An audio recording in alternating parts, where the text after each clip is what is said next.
Number নবী, আপনার দিয়ে আমি আল্লাহ কেন ছাগল চড়ালাম? এর কারণটা হলো আপনি যখন ছাগল চড়াবেন, একটা ডাইনে যাবে একটা বায়ে যাবে।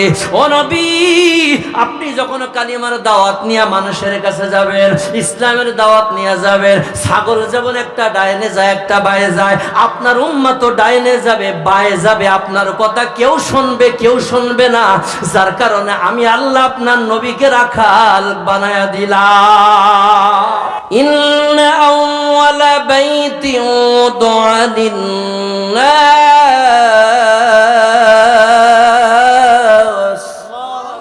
বিবাক্কাতা মুবারাকান ওয়া হুদান ওয়া রাহমাতাল লিল আলামিন।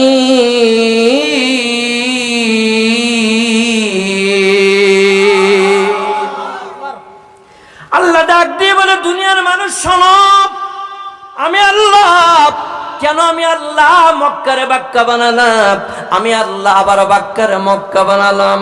আমি আল্লাহ এই সূরা কাউসার যখন আমি আল্লাহ নাজিল করলাম, কেন নাজিল করলাম, সময়টা কেমন? সময়টা ছিল জাহিলিয়াতের একটা সময়, যে জাহিলিয়াতের সময় 16 বছর আমরা পার করলাম, যে জাহিলিয়াতের সমাজের ভিতরে দারোগা থেকে শুরু করে মসজিদের ইমাম মুয়াজ্জিন পর্যন্ত ওলামা লীগ দুর্নীতিবাজ হয়ে গেছে। কথা বলেন ঠিক কিনা? এখন সব বলাইছে ভারতে। এখন ভারতে যাস কে? বাংলাদেশের জামাতি ইসলাম রে এত নির্যাতন করলি, এত ফাঁসি দিলি, অথচ জামাত কিন্তু বাংলাদেশে, তুই হাসিনা ভারতে তোর শ্বশুর বাড়ি। এ কথা কন, তুই তো শ্বশুর বাড়ি, আর আমাদের বাংলাদেশের জামাতের জায়গায় জামাত বসে রয়েছে। কথা কন। কারণ আপনারা শুনলে আশ্চর্য হয়ে যাবেন, আপনাদের জামাত সম্পর্কে কোনো ধারণাই নেই। কারণ অনেকেই মনে করে কি যে 3টারে ফাঁসি দিছে। আপনারা জানেন না, জামাতের গঠনতন্ত্র এইরকম যে এখান থেকে কিয়ামত পর্যন্ত যদি আপনি জামাতের কর্মীদেরকে নেতাদের ফাঁসি দেন, 1 সেকেন্ডের জন্য জামাত ইসলামের পথ কর্মী শূন্য হবে না। কারণ এটার নাম জামাত ইসলাম, অত সোজা না। বিএনপির ভাইরা আছেন, আপনাদেরকে ওয়েলকাম জানাই। আপনাদের এগেনস্ট আমার কথা আছে, সামনে আসতেছে। কারণ আপনারা রাগ করবেন না, আজকে সব ভুলগুলা আমি ভেঙে দেব ইনশাআল্লাহ। আমি প্রশ্ন করি যে আমার আগে যে চিতুলমারি জামাত ইসলামের আমির সাহেব যে কথা বললেন, আমির মানে কি? আমির মানে কি? আচ্ছা, আমির মানে যদি নেতা হয়, তাহলে বলেন তো এই আমিরের কথাটা কি কোরআনে নাই? কথা কয় না সবাই, একটু কথা কন। কুল আতিউল্লাহ ওয়া আতিউর রাসূল ওয়া উলিল আমরি মিনকুম, ঠিক কি না? তো এখন আমির মানা প্রত্যেকটা মানুষের কর্তব্য, দায়িত্ব। এখন আমরা ওয়াজ করি কি, আল্লাহর গোলাম নামাজ পড়ো, ঠিক আছে আমি নামাজ পড়লাম, আকিমুস সালাহ, নামাজ পড়ো। কিন্তু মুসলমান ইমানদার, ওরে বাগেরহাটের ভাইরা, এখানে যে নামাজ পড়ার কথা বললো, অন্য আয়াতে আল্লাহ বলে আন আকিমুদ্দিন, নামাজ পড়া যেমন ফরজ, ইসলামী আন্দোলন করাও সেই রকম ফরজ। বরং নামাজ বাদ দেওয়া যাবে, ইসলামী আন্দোলন বাদ দেওয়া যাবে। কথা কোন? নামাজ বাদ দেওয়া যাবে?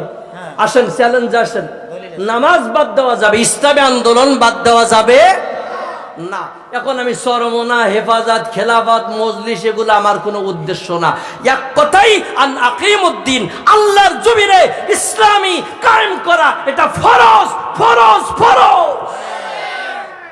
এখন তুমি যদি মনে করো আমি ইসলাম বাদ দিয়া আমি শুধু অর্থ সম্পদের পিছনে দৌড়াবো আর মসজিদের হুজুর শুধু ইয়া নবী সালাম আলাইকা গুড়ি জিলুবি খাবে, সেটা তো হবে না। কারণ তুমি যেমন এই দেশের নাগরিক, আমি ওই রকম এই দেশের একজন নাগরিক। সুতরাং আল্লাহ তাআলা ডাক দিয়ে বলে, বান্দা আমি তোমাদের জন্য এমন একটা সূরা দিলাম এই সূরার ভিতরে 10টা বাক্য আছে বাবা। কয়টা? আমার বাবারে খেয়াল করেন, এই সূরার ভিতরে 42টা অক্ষর আছে। কয়টা? 42টা অক্ষর আছে এই সূরার মধ্যে। এই সূরার আয়াত সংখ্যা হলো 3টা। শুনলে আশ্চর্য হয়ে যাবেন। আল্লাহ তাআলা প্রথম আয়াতে বলেন, ইন্না আ'তাইনাকাল কাউসার। এ আল্লাহর গোলাম, আল্লাহ পাক বলে কাউসার, ওই কাউসার কিন্তু হাসিনা পাবে না। কথা কয় না, জোরে কোন পাবে না। ওই কাউসার হাসিনা পাবে না, কারণ হাসিনা তার হাতে হলো আলেমের রক্ত মাখা। ওই আলেমের হাতে মতিউর রহমান নিজামী একজন বড় আলেমের রক্ত ওর হাতে লাগানো। সুতরাং আল্লাহ ওরে কাউসার দেবেন না, আল্লাহ পাক কাউসার দেবেন খালেদা জিয়াকে।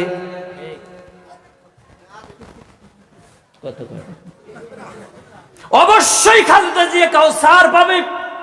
কেন খালেদা জিয়া কাউসার পাবে? শোনেন, খালেদা জিয়া যে কবার প্রধানমন্ত্রী ছিল, উনি যাই করুক না করুক কোনদিন কোন মাহফিলের উপরে আক্রমণ করে নাই, কোন মাহফিলের বিশৃঙ্খলা করে নাই, আলেমের গায়ে হাত দেয় নাই, ইসলামের প্রতি হাত দেয় নাই। কিন্তু ইদানিং দেখতেছি এক স্বৈরাচার বিদায় করতে পারলাম না, আবার কিছু অতি উৎসাহিত হয়ে আমাদের মতো কিছু আলেমদেরকে গালি দেয়। কথা কোন?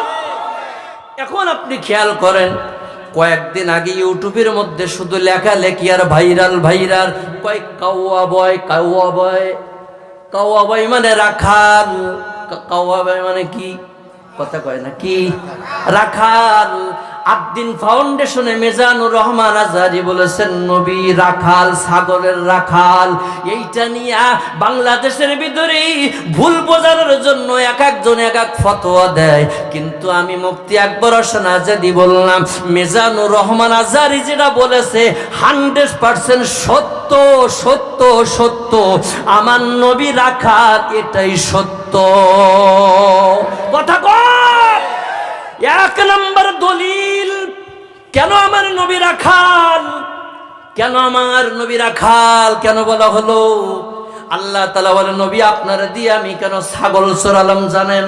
এই ছাগলের অভ্যাস হলো, ছাগলের কান ধরে আপনি বলবেন, ভাইয়া আগামীকাল ওই বাগানের মধ্যে যাবি না, ওই বাড়ির মধ্যে যাবি না। এবার কান ছেড়ে দেবেন, ছাগল দেখবেন আস্তে কইরা কবে, যা তোর কথা সব বাদ। কথা পান, কথা পান। ও নবীর উম্মতের দল, মিজানুর রহমান আজহারি নবীকে রাখাল বলেছে, 100% সত্য বলেছে। কেন? এর কারণ কি আমি ব্যাখ্যা দিচ্ছি, আমার দিকে তাকান।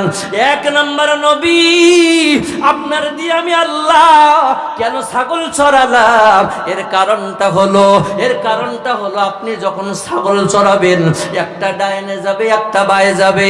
ও নবী, আপনি যখন কালিমার দাওয়াত নিয়ে মানুষের কাছে যাবেন, ইসলামের দাওয়াত নিয়ে যাবেন, ছাগল যেমন একটা ডাইনে যায়, একটা বায়ে যায়, আপনার উম্মত তো ডাইনে যাবে, বায়ে যাবে। আপনার কথা কেউ শুনবে, কেউ শুনবে না। যার কারণে আমি আল্লাহ আপনার নবীকে রাখাল বানায়া দিলাম। অর্থাৎ আপনাকে শিক্ষা দিলাম। সুবহানাল্লাহ কয় না? এখন যদি বলি আমার নবী রাখাল, এখন যদি বলি ইউনুস নবী হলো কাঠ মিস্ত্রি, আপনি কি কবেন? কথা কয় না।